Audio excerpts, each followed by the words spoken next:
People, deluded, good morning, and I hope you're all doing well and safe in this Friday morning. I'm sure you're all waking up to the news of what we knew already, in the sense of Alexis Sanchez kind of regrets joining Manchester United, or specifically leaving Arsenal for Manchester United. And he's spoken about it, and there's an interesting segment where he said in his first sort of training session during the first week of training, he more or less went home and said, I'd like to return back to Arsenal and whatnot. And it's a case of showing the grass isn't always greener on the other side, and why you should do your due diligence when joining a club.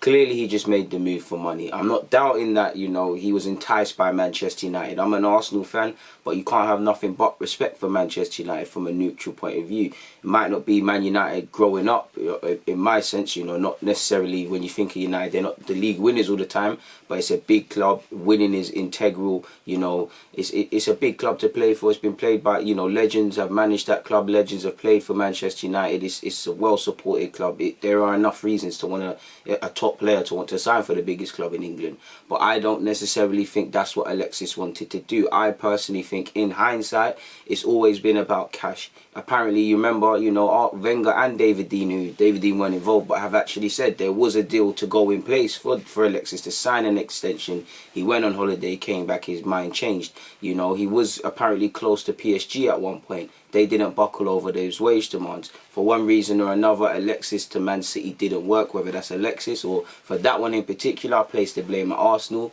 rather than letting a man go for free, go and bring in 60 odd million. Yeah, he signed as part of a swap deal with Mkhitaryan. I call it the most expensive swap deal in history. It didn't work out for both players, you know. I do think we got slightly more out of Mkhitaryan than they got out of Alexis Sanchez, but United fans might differ with that. And to be fair, they're both underwhelming. Like I said, allegedly we tried to get Martial, and what a signing that would have been. Clearly United would have been stupid for letting that go. We should have just asked for cash, to be fair with you, or, you know, even gone for a defender in hindsight, man. Like, we was linked with Smalling. At the time I was blasting that decision. Looking back, it might not have been the worst thing when you look at how it turned out for us. We've let Mkhitaryan go for free to Roma. He did show little patches of decent play, but, you know, I can't tell you 5 memorable games for Mkhitaryan. It was a terrible signing. You know, you sign for money, that's what you get, Alexis, and the grass isn't always greener. Sometimes control yourself, and it's pretty telling that when Alexis left, you know, he didn't really get any goodbyes from his teammates and stuff. It is well documented he was a bit of a toxic character, in which, you know, I'm not going to sit here and blame Alexis, because I used to buy into that. You know, he's the only one that wants to win. You know, he's he wants to win. He's not on this joke thing. It took me a while to really see, one, that Alexis is declining, and two, that he could probably have a negative effect. You hear about the bust-ups in training and things. But allegedly, Alexis has pointed the finger of blame for his torrid time at Manchester United, revealing that he wanted to leave the club after only one training session following his move from Arsenal in 2018. Now, United are probably happy to see the back of him. Somehow he signed for a permanent transfer to Inter Milan. It's no longer Manchester United's worry. Alexis said, I want to tell you about my period at United and about many things that were said and that made me look bad. I got the opportunity to go to Manchester United, and it seemed tempting to me. It was something nice for me, because when I was a kid, I liked that club a lot. I ended up signing without much information about what was happening in the move. The first days I was with my colleagues. Sometimes there are things that you do not realise until you arrive. The first training session I had arrived, I realised many things. I got home and I told my representative, can't the contracts be terminated early to return to Arsenal? They started laughing, and I told them that something did not sit right with me.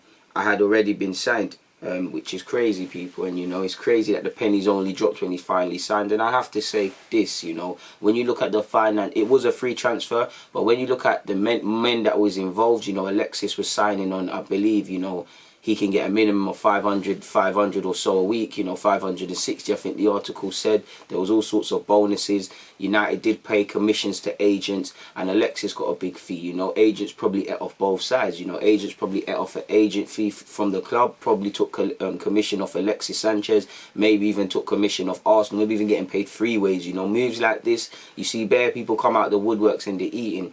And to be fair, you know, in an ideal world, you want your representatives to care about your career and stuff.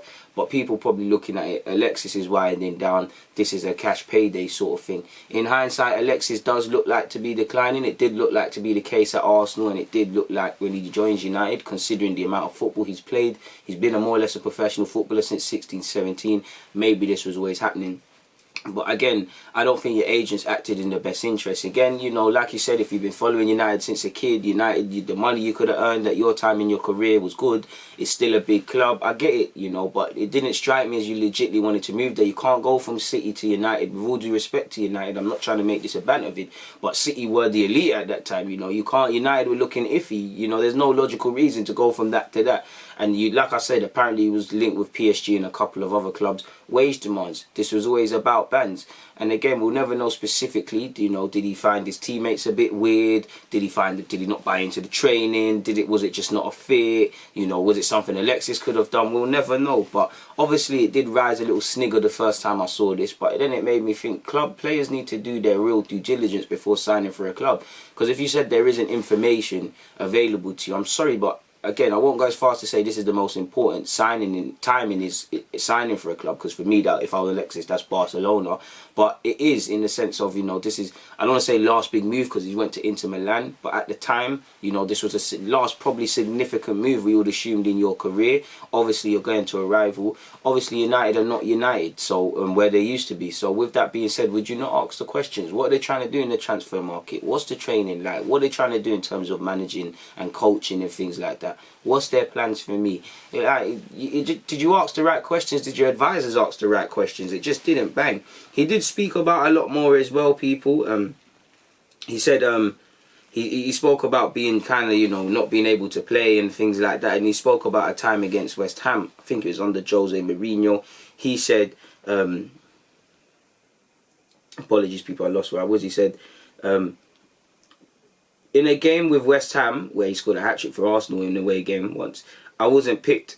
That had never happened to me as a player. It bothered me, and I said it couldn't be possible. To go from being one of the best in the Premier League to not playing in 5 months, I came to my house and was very sad. The next day I trained in a double shift because I love what I do. And that's what, to be fair, that's what you got to do. If it's not working well, you got to try it 10 times harder. Now, obviously, Jose Mourinho was sacked months later and Ole Gunnar Solskjaer took over, and he spoke about asking Oli for a move away. He said, then the next coach arrived. The current run and I decided to talk to him. I told him that I needed to take a breather and the opportunity to go to Inter. He told me yes, there was no problem. Yeah, people. And he said the player, that was just a separate thing. And he said, apparently the player admitted the comments made by certain media outlets made him angry during his time at Old Trafford. He said, journalists spoke without knowing and it bothered me. It hurt. Former players spoke who had no idea of anything that was happening inside the club and gave their opinion, damaging you. That it was your fault. I only have words of thanks to United for giving me the opportunity to defend the shirt. It bothered me that things could not go the way I wanted. If the atmosphere had been more positive, it would have turned out differently. I tell it all now because I've already passed a period of learning as a player and as a person. I would have liked to win everything. So, yeah, man, that's what Alexis had to say, and it is what it is. And I think, like I said, that swap deal in transfer history is going to go up there as probably the worst, you know. How can both players join another team for free? And you could argue both teams were shortchanged, you know. Both, okay, we're not paying Mkhitaryan and Alexis wages, but we overpaid wages to mediocre players. Alexis, in hindsight, Mkhitaryan just didn't hit the ground running. It is what it is, sort of thing. Yeah, man, it is what it is, and it didn't work out for both parties. So, yeah, man, it is what it is. On that note, nothing more to add or say, so I'm going to keep it moving. It's always a pleasure. DG, I'm out.